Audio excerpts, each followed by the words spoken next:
Uvuga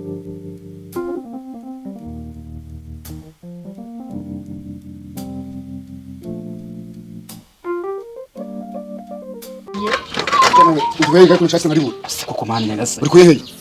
si papa wagireka kumfata nk'umwana wundi utabyaye koko ubu ni wese mba nkwigaye hano nkagenda ngo ndi kubyumunyenga nkaba ese nagomba ko ndiswe papa ubu ni genda narahereye ryari nkwihanganira ariko ngo bimaze kuranya nangerega nabaye umugabo shaka gukora iki ndekura ntabwo rekura papa busekura nagomba kumara guhana papa wanje yari umusanze njyawe kandi reka ngiye ari umunsi nzagusekura n'izina ry'Imana to Israel imana ari umunsi nzagusekura umutwe ndazisha nazi duhangane ndaje tubirebesha kose papa ubundi ntawe ubundi ugira ubwenge amusenzi cyagariwe musaza ukomeza kujyazanye ya nyikarakaza nzaro nzagukubita ikofe banyo nkayaribura we sense mwabwande ucyusha ariko se papa nawe nukaze cyo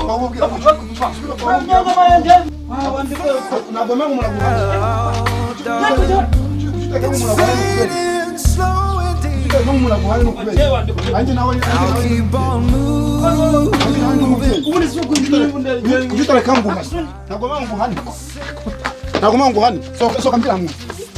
nyamara papa reka nkuhereke ushaka kwisoka ariko naje nkazayigusuramo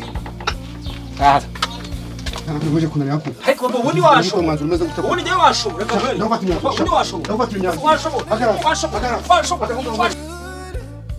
mureka wanditse koko babyeme nose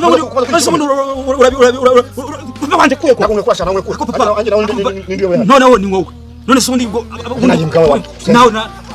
ntago mbivuze ariko reka nkubwire nose umubyeyi atutse umwana we ngo ni nyana yimbwa kandi we umbyara ngo babivuze ese ko ndiko mvuze ntago ariko rwose ntago ariko ntago ariko mbivuze ariko ndi nawe reka cyane ko ushaka gusana inyuma